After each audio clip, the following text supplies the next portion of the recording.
दोस्तों, कैसे हैं आप सब। उम्मीद करती हूँ आप सब बिल्कुल ठीक होंगे और खुश होंगे। आज मैं आपके लिए लेकर आई हूँ एक ऐसी कहानी जिसमें है दर्द, मजबूरी, प्यार, गुस्सा और एक ऐसा मोड़ जो आपकी सांसें रोक देगा। कहानी की शुरुआत में आपको लगेगा कि सब कुछ बस एक आम सा पारिवारिक किस्सा है, लेकिन यकीन मानिए, ये तो बस शुरुआत है। आगे जो होने वाला है वो बहुत ही खतरनाक और चौंकाने वाला होगा। कहानी शुरू होती है अनु और उसके परिवार से। कुछ ही दिनों में उनका घर, जो कभी हंसी खुशी से भरा रहता था, अब सन्नाटों में डूब गया है। वजह थी अनु के पापा की दुकान का उनसे छिन जाना। वो दुकान जिसे उन्होंने अपनी जिंदगी भर की मेहनत और ईमानदारी से खड़ा किया था, हालात के मारे गिरवी रखनी पड़ी। लेकिन वक्त पर पैसे न चुका पाने की वजह से दुकान किसी और के नाम हो गई। नए मालिक के आते ही मानो जैसे तूफान आ गया हो। उसका बर्ताव इतना खराब था कि अनु के पापा का दिल टूट गया। एक दिन तो हद ही हो गई। मजबूरी में अनु के पापा उसके पास गए, हाथ जोड़कर, यहाँ तक कि उसके पैर पकड़कर थोड़ी मोहलत मांगी। लेकिन उस बेरहम ने उल्टा उन्हें धक्का दे दिया। यह अपमान उनके लिए असहनीय था। जब घर पर अनु की मां को इस घटना के बारे में पता चला तो उनका दिल बैठ गया। इससे भी बड़ी चिंता यह थी कि अनु के पापा यह सब सहन न कर सके और घर छोड़कर कहीं चले गए। किसी को नहीं पता था कि वो कहाँ हैं। घर में खाने के लिए भी कुछ नहीं था, लेकिन अनु, उसकी मां और भाई जैसे तैसे थोड़ा थोड़ा खाकर दिन निकाल रहे थे। हालात इतने बिगड़ गए कि अनु की मां को अपना मंगलसूत्र गिरवी रखना पड़ा ताकि घर में सिलेंडर आ सके। इन दिनों अनु अपने ऑफिस में भी परेशान रहने लगी थी। आंखों में आंसू, चेहरे पर मायूसी, लेकिन वो किसी को कुछ नहीं बताती। आर्य, जो उसका साथी और दोस्त था, सब महसूस कर रहा था।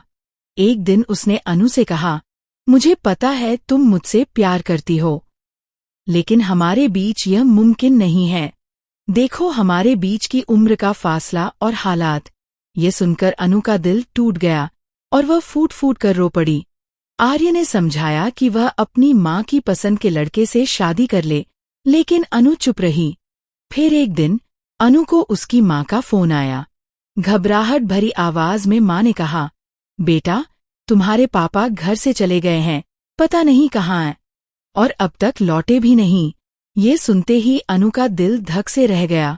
उसने ऑफिस का काम छोड़ा और तुरंत घर की तरफ दौड़ पड़ी। जब आर्य को यह पता चला तो वह भी अनु की मदद के लिए उसके साथ हो गया। यहीं से कहानी में आता है वो पल जहां से सब कुछ बदलना शुरू होता है। ये तो बस शुरुआत है। आगे जो होगा वो इतना जोरदार और खतरनाक होगा कि आपकी धड़कनें तेज हो जाएंगी। आर्य ने चारों तरफ अनु के पापा को ढूंढना शुरू किया। गलियां, सड़कें, बाजार, कहीं भी वो उन्हें छोड़ना नहीं चाहता था। आखिरकार उसने उन्हें एक सुनसान सड़क पर देखा, जहां वो थकेहारे और टूटा दिल लिए चल रहे थे। आर्य दौड़कर उनके पास गया और बोला, चलिए अंकल, मैं आपको घर ले चलता हूँ। आप अकेले नहीं हैं। आर्य ने न सिर्फ उनकी जान बचाई, बल्कि जब उसने अनु के घर की हालत देखी और सुना कि कैसे उन्हें उनकी ही दुकान से बेइज्जत करके निकाला गया, तो उसका खून खौल उठा। उसने ठान लिया कि वह अनु के पापा की दुकान वापस दिलवाएगा। अगले ही दिन उसने वह दुकान खरीद ली और उन्हें लौटा दी। ये पल अनु के लिए बेहद भावुक था। उसकी आंखों से खुशी के आंसू बह निकले। अनु की मां भी हैरान थी कि यह सब कैसे हुआ, लेकिन इस सब के पीछे एक और सच छुपा था। दरअसल ये सब विपिन के पापा के इशारे पर हुआ था, जो चाहते थे कि अनु की मां अनु की शादी विपिन से करवा दे। मगर क्या यह सच अनु की मां तक पहुंच पाएगा? कहानी अभी खत्म नहीं हुई है। असली तूफान तो अभी आने वाला है, क्योंकि कुछ ऐसे राज सामने आने वाले हैं जो सब कुछ बदल कर रख देंगे। फिर मिलेंगे एक नई कहानी के साथ। तब तक के लिए खुश रहिए, सलामत रहिए और देखते रहिए आज का ट्विस्ट।